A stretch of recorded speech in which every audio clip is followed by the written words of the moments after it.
Hello, so this is Sir Saad.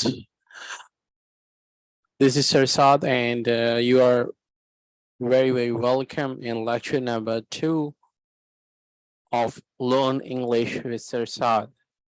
I hope you have had got an understanding about the overall course outline of this course. Let me embark our today's lecture that is actually oriented on the contents that are already displayed on your screen. What are the contents? The first one is parts of speech that we will be covering in this lecture. Secondly, we will be covering basic sentence structure. Let's commence it. The first one is parts of speech. All right. So, what are the parts of speech? Let's find out its semantic meaning. Parts of speech. Whatever we are speaking, what are the different parts in a particular speech? Okay. Just focus on the background of the slide. There are 3 pictures. Pen, over there's a paper clipper. Thirdly, there is a stapler. Moreover, you can also find the pencil box over there in the picture. So, what are these? All of these are the part of stationery. So, if I would say, what is pen? So you will say that it's a part of stationery. What is a paper clipper? So it's a part of stationery. What is a stapler? It's a part of stationery. What is pencil there? It's a part of stationery. What is a pencil box there? It's also the part of stationery. All right, so the question raises that if these are all the part of a stationery, so what are the parts of a speech? I am speaking and doing the communication with you right now, and I am teaching you right now. So one should know that what are the parts of speech? How on earth I'm speaking? There are some parts that I'm combining and integrating together. Therefore, I am able to speak out. So let's move on towards our next slide. So what are the parts of speech actually? So the parts of speech, as I have told you about the semantic meaning of parts of speech, that is that parts of speech, there would be 2 parts, 3 parts that are required for doing the speaking. All right, this is a part of speech. So the parts of speech are the basic grammatical categories that describe the function of words within a sentence. So what is a sentence? You must ask this question. So sentence is a group of words which give us a complete sense. All right. So all those words, when we combine and produce a meaningful manner and create sense, are called a sentence. So whenever we use different words in a sentence, so with a particular grammar, we are supposed to use them. So these words have particular functions as well, and these are the words that are oriented or integrated with a particular category. So one should know that what are the parts of a speech and how on earth one should use parts of a speech in a sentence. All right, so let's move on towards the next slide. So these are the parts of a speech. The first one is noun. What is a noun? A noun is a name of anything, any place, any person, any idea. For instance, there are different nouns that are already being displayed on your screen. Dog, house, love, happiness. So these are the nouns. These are the name of particular animal, place, or an emotion. All right. So all of these are considered as noun because these are all the name of particular person, place, and idea. Now move on towards the second one. So the pronoun, what are the pronouns? Pronouns are those words that we use instead of noun. For instance, if I am using a word, Ali is a good boy. So I cannot use the word Ali again and again. Then the repetition of that particular word will be considered. So what will I do? I will use pronoun instead of it.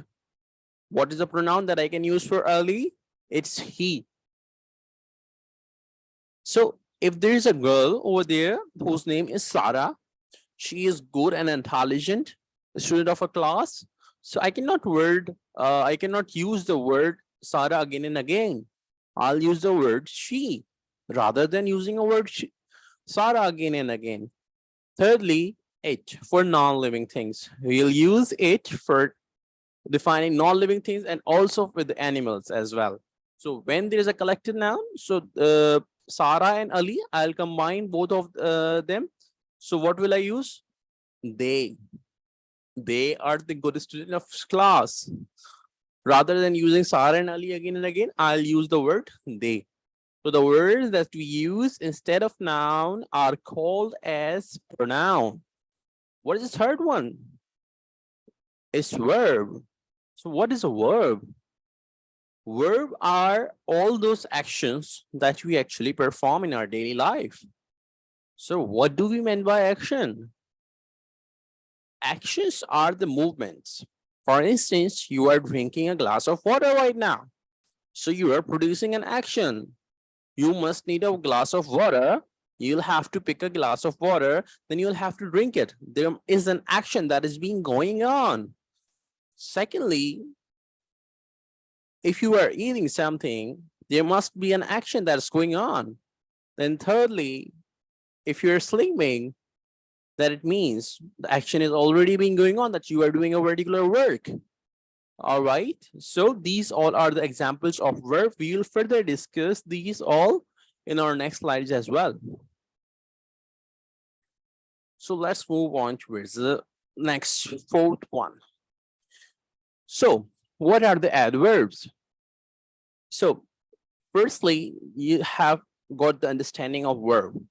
Okay, so verb, what were the verbs? Verbs were the actions that are being performed by the doer. All right, so a verb that expresses an action, a verb is a word, adverb is a word that expresses an action, state, or occurrence such as run, eat, sleep, or exist. All right, this is not the correct definition that is already here. So adverb is, what is adverb? Adverb is actually a word that actually adds an information in a verb, that more defines a verb, that is called as an adverb. So all those words that describes verb are called as adverb. Sir, so what are adverbs? I like to eat biryani. I like to eat slowly. I like to eat slowly. So the word slowly is defining the verb that you like to eat, but you like to eat slowly. She likes to ride a bike. She likes to ride a bike. There is a simple verb over here, ride. But if I would say she likes to ride a bike very fastly, so I have used the adverb over here, very fastly. She's the good student of her class. So what is the adverb over here? There is no adverb over here, because there is a bit difference between adjective and an adverb. What is the difference between adjective and an adverb? Is adverb defines about the verb, although adjective defines a noun or a pronoun. So when any word is defining a noun, so it is an adjective. But if the word is defining a verb, or any action, so it would be considered as an adverb. So an adverb is a word that describes or modifies a noun or pronoun such as happy, green, tall, or delicious. All right. She is happy. So happy is actually defining she. How is she feeling right now? All right. The grass color is green. So the color of grass is green. So the green is defining about the noun, about the grass. All right. He's the tallest student. He is taller in class.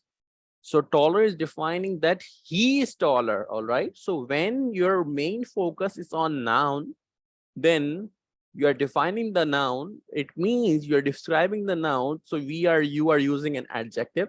But when you have to define an adverb, then you must use an when you are defining a verb, then you must use an adverb. All right. Let's move on towards our sixth one. That is prepositions. So what are the prepositions? So let's break down this word into two words, pre and position. So pre, the words that we use pre means before, and position for defining any position. The words that we use for defining any position and the words that we use before any word. So these all our words are called as, what do we call them? Prepositions. Before defining the position, we'll use these words. All right. So let's read out the definition of it. A preposition is a word that shows the relationship between a noun or pronoun and other words in a sentence, such as in, on, at, or to. I am in the class. So it's defining my position that I'm in the class. Okay. So the why there is on over there, sir? So the on is here because the books are on the table. I'm telling you the location of books. Where are the books actually? So over here, I'm also showing you the position of the books. Okay. He is at the door. So you must you must open the door. The guest are at the door. So you must open it. I'm defining the position over there. I'm going to school. I'm going to school. So it's also defining that I'm going to a particular position. All right. So these all are the words. There are more words that we use in preposition. But for now, this is a short glimpse about preposition. I will be giving you more worksheets regarding preposition, adjective, adverbs, and over there you'll have to use those words, okay, for doing your more and more practice. Because English is not something, or English is not kind of you could say, if I would provide you as much as theory, but if you are not doing that much practice, you will not be able to speak out. It's an example like that. If you have to ride a bicycle, then I have given you the book of bicycle. These are the rules and regulations of bicycle. If you have to ride a bicycle, you have to follow these rules. Otherwise, you will not be able to follow these rules. But you are not, you haven't ride a bike any single day. So will it be able for you to ride a bike? The answer is no. So similarly, if you have to speak English, if you have to write English, you'll have to do more and more practice of it. Until unless you will not do the practice of it, you will not be able to do the acquisition of English. Okay, so worksheets, assignments are must in English. So whatever the assignments I'll give you, the worksheets I'll give you, it's mandatory for you to solve it on a particular run time and don't be delayed. Let's move on towards the topic. What are the conjunctions? A conjunction is a word that connects words, phrases, or clauses in a sentence, such as and, or, but, or, and, or because. So these are the words that we actually use as a conjunction for making a connection from one phrase to another phrase. All right, from one clause to another clause. We will discuss what is a sentence and what is a clause in more detail as well. All right, so let's move on towards the last one. What is the interjection? Interjection actually means that when you have to show your emotions. Hurrah, we have won the match. Wow, the biryani that my sister cooked last night was amazing, was delicious. Ouch, I've got an injury. All right, so these are all those words that we actually use as an interjection in a sentence. So after using these words, there is an exclamatory mark that we always used after using these words. All right. If there is any question regarding adjective, preposition, conjunction, introduction, adverb, so you can ask me in a chat box. I will be available for you to answer all your questions accordingly. All right, so let's move on towards our next topic, and that is basic sentence structure. So what is a basic sentence structure? When you have to make a building, so what is the first thing that I would do, or you will have to do? You'll have to place a structure over there. If there is no structure, then the building will not be that much strong. Okay, the structure is the main part. So if you have to speak English, you should know the sentence structure, how the sentence is being formed. So what are the three main ideologies that are required for making a sentence? The first one is subject. What is the subject, sir?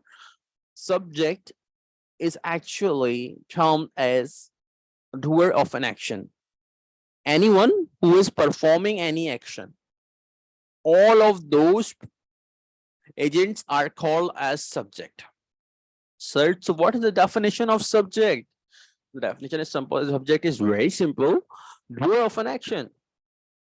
All those agents that are performing an action are called as subject. Sir, give me some examples. I'm not getting it. All right, let me give you some examples. She is asking a question in her class. All right, so what is she over there?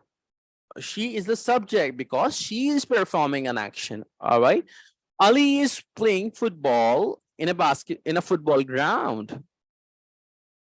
All right. So who is Ali over there in a sentence? Ali is the agent. Ali is the subject. Ali is performing an action. An action is being performed by Ali.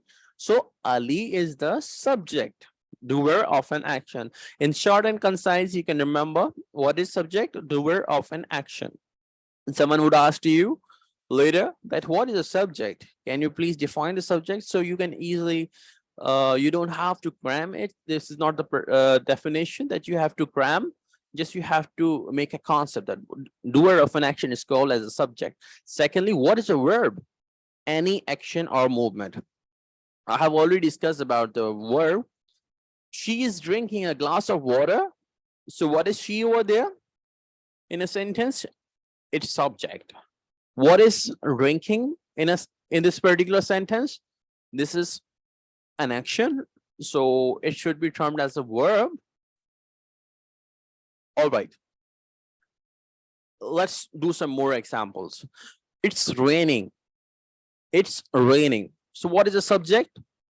It raining. What is this? It's verb. It's raining. All right, an action is being performed by the help of rain. So it's raining means it is a subject, and verb there is rain. All right, the last one is object. What is an object?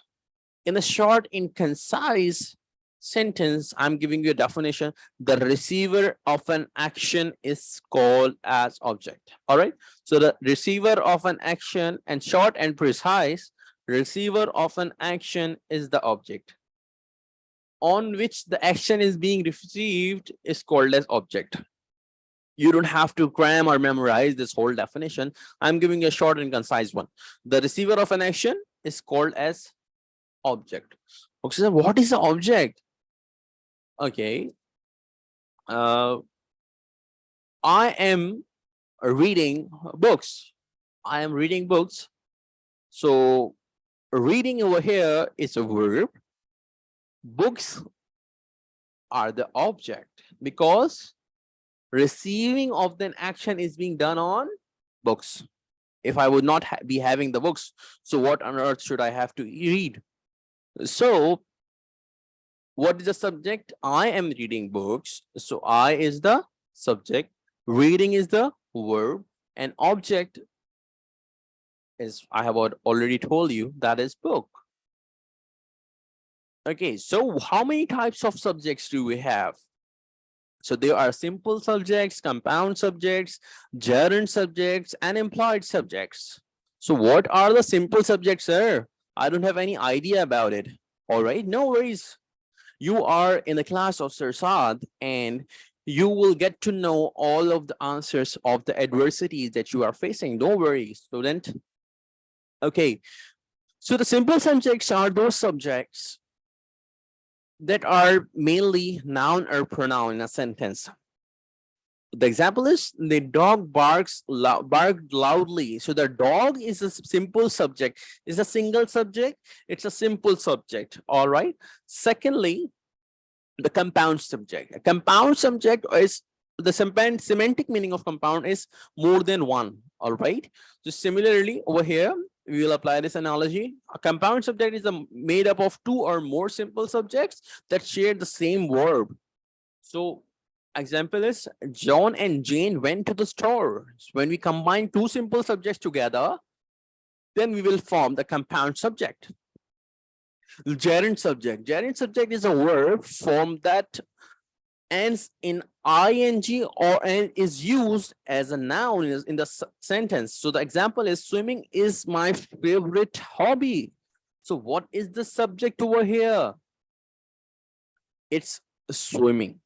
All right. So swimming I have used as a gerund subject. Actually, it's a verb, but over here I have used it as a noun, or so I'll consider it as a gerund subject. All right. So the definition, I should read it again. A gerund subject is a verb form that ends in ing. So swimming was actually the verb. To swim is a verb, but I have added swimming. So it is converted into a noun. So now the swimming is considered as a gerund verb subject. So the third one is gerund subject. If you have any adversity in making sentences regarding gerund subject, so you can ask me in chat box as well. Okay. Implied subject. What is an implied subject, sir? I don't have any idea about the implied subject. Do we have to employ it somewhere? No, it's not actually. And understood subject is implied in a sentence, but it's not explicitly stated. For instance, if I'm saying giving you an order, or I am doing a request to you that go to the store, go to the market, get the pizza ordered. So there is no subject in it actually, but it's obvious I'm telling to you that go to the store. I don't have to say you. You have to go to the store, but I'm not using it in the sentence. Go to the store. I'm just giving you an order. Go to the store. When you are so oriented with those people that you don't use their name again and again, and even you are not supposed to use a pronoun instead. That's you just give the order to your son, to your daughter. Your parents should give you an order. So go to the store. There is no subject actually here, but it's obvious. It's an implied subject. It's transparent. It's not visible. So you have to go to the store, but I'm not using any word like pronoun or noun in that. So that this kind of subject is called as employed subject. So let's move on towards the next one. How many types of verbs are there? So there are three types of verbs: action verbs, helping verbs, and modal verbs. So action verbs are those verbs which shows the movement. Secondly, the verbs that we use as in the support of verb are called as the helping verb. And thirdly, modal verbs. It will also be explained in our next slides. So that's all for today's class. There is one more topic that I have left. That is indirect and indirect object. I will discuss it in the next class. So thank you for listening me, for bearing me, for having today's class. I hope this class is beneficial for you. So if you like this video, so please like, share, and subscribe it. If you have got any adversity or tribulation that you are facing regarding making sentences in English, so you can ask me or DM me. I will always be available to give you answer. Thank you from my side.